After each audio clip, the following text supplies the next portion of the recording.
my question is for Sean. Uh, I find this, I live in a community where people are willing to criticize their college football team, their professional football team. They're willing to criticize their kid's school. They're basically willing to be, pretty much rational about anything. And I'll say my experience with Texans, very willing to criticize both of the United States senators as well. Yeah, I mean, essentially everything is fair game, and Yeah, I mean this yeah, in a respectful way. They're willing to yeah. take a look at the good and the Yes. bad. With the exception of, and by the way, I'm a moderate Republican, with the exception of all of my, MAGA friends who are simply unwilling to criticize any aspect of the platform.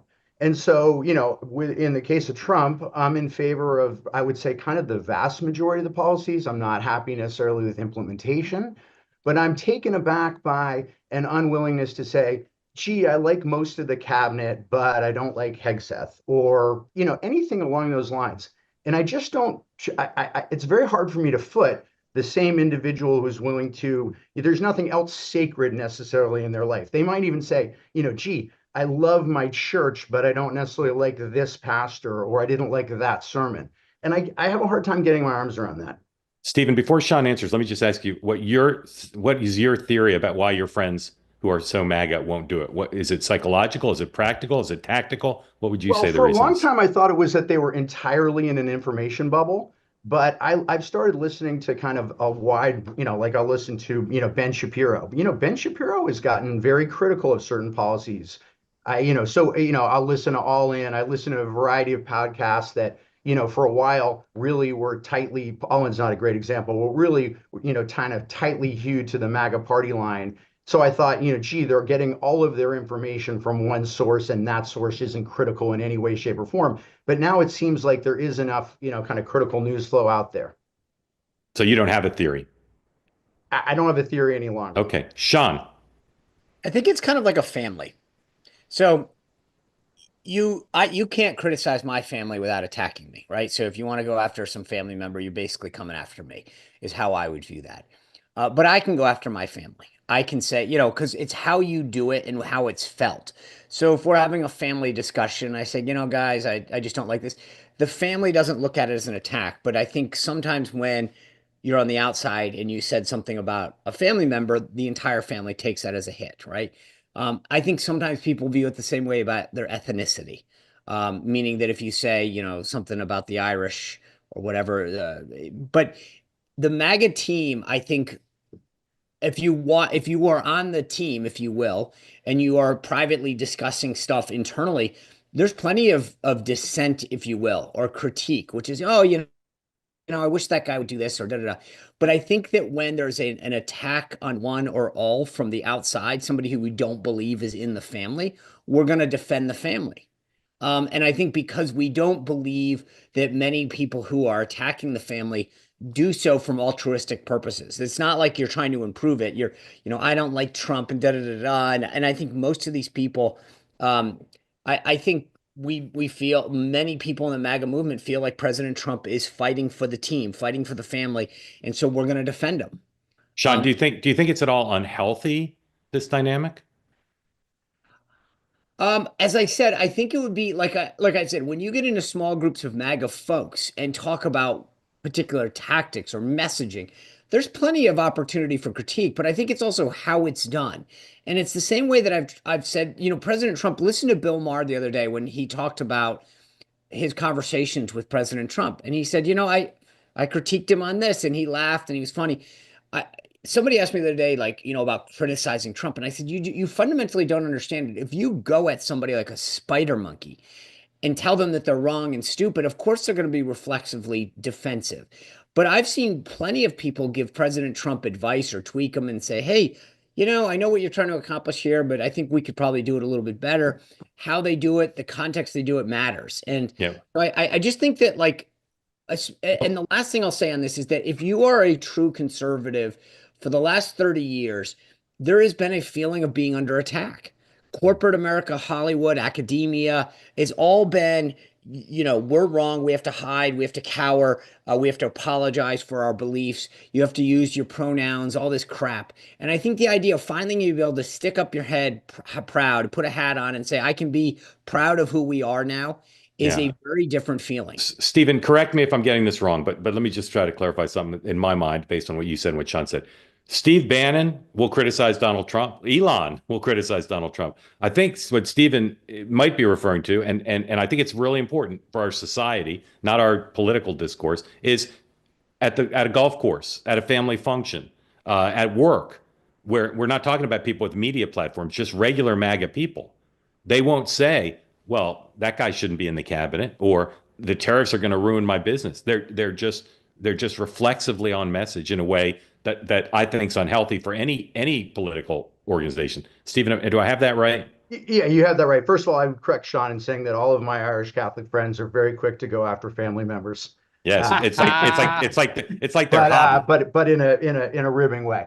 But with that said, yeah, no, that's really what I'm saying. I'm not talking about, look, publicly, I think you have to protect your party. But I'm just really surprised in casual conversations with my friends when I say, listen, I'm just using this as a hypothetical. Hegseth's become a distraction. He never had the qualifications. Compare him to, the last five people who've held the post. I've got, two nephews, one at the Naval Academy, one who's a Marine. This is concerning me. I don't understand why you don't replace him with a candidate who would have an official that has so much more, bona fides. And let's Yeah. just take that off the table And for the party and let them move on to other things. right. And my Steve, friends wouldn't even entertain that. And Stephen, in my experience, if I was at a conversation like that, what the MAGA people would say was, Joe Biden's Secretary of Defense, Austin, he went to the hospital and he had surgery and he didn't tell anybody. He's horrible. So would you rather have that rather than just saying what you just said, which is, you know what? I can understand how you feel that way, because if you've someone in the service, they may not love Pete Hegseth, the Secretary of Defense. One example, but I think it's a super important thing because it's not good for our society. And I would argue not good for the MAGA movement, but certainly not good for our society. Go ahead, Dan. Sorry. Oh, no, both party bases feel like if they give an inch, they'll lose a mile. And Yeah. so that's the same reason. That's true. It's the same reason that the Democratic base will not admit anything is good that Trump does, right? It's just the same logic. And so I think, unfortunately, this is where the middle gets disgusted. But I think, the left and Steve, I mean, look, first of all, I think this is a great conversation because I think it's truly what's happening. And I know some of the folks in the media and the left like to call this like whataboutism. But I pointed this out when Dennis McDonough, who had been Obama's chief of staff, was nominated for Secretary of Veterans Affairs. The guy had no military service. He had never been part of or associated with a veteran service organization. The VA gives out largely home loans.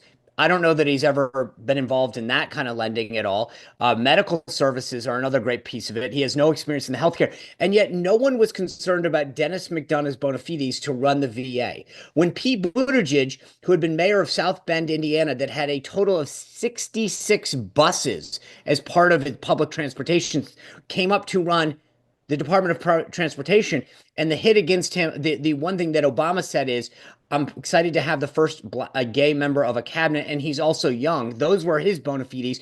No one said anything. So I think for some of us, we reflexively say, so now you care about qualifications? Now you wonder, I mean, and I think for part, it's just for me, I don't know if you want to call it whataboutism, but I find that when the left does something, everybody excuses it. And when the right does it, that's when we should have this huge, family discussion and come to Jesus.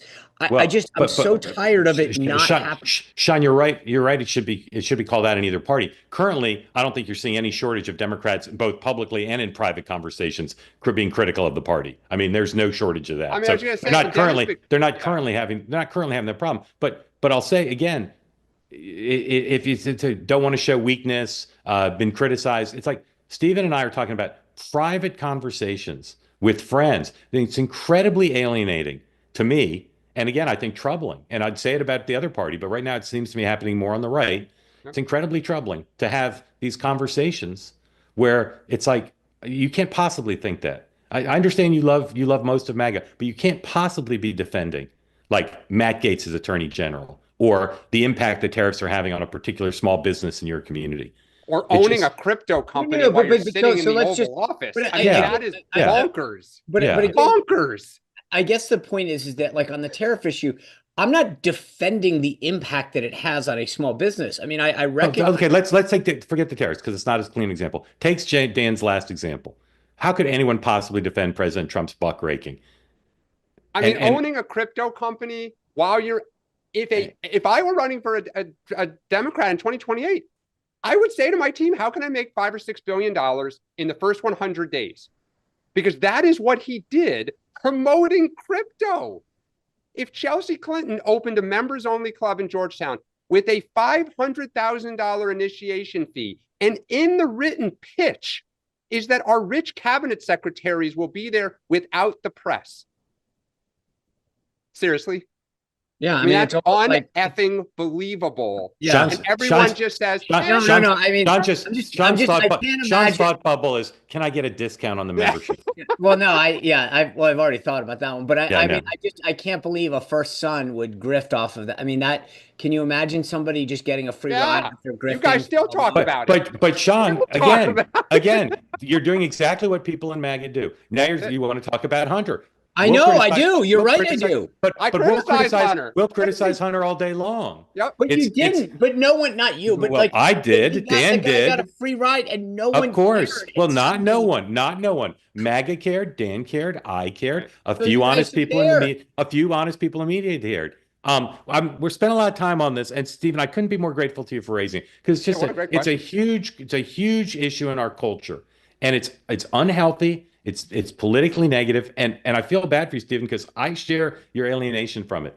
I have someone who I talk to on a regular basis, who every time Trump does something that he finds outrageous and he knows is outrageous on the merits, he says, "I'm so glad Kamala Harris lost." His view is everything is trumped by, thank goodness Kamala Harris isn't president, and there's not a very good conversation.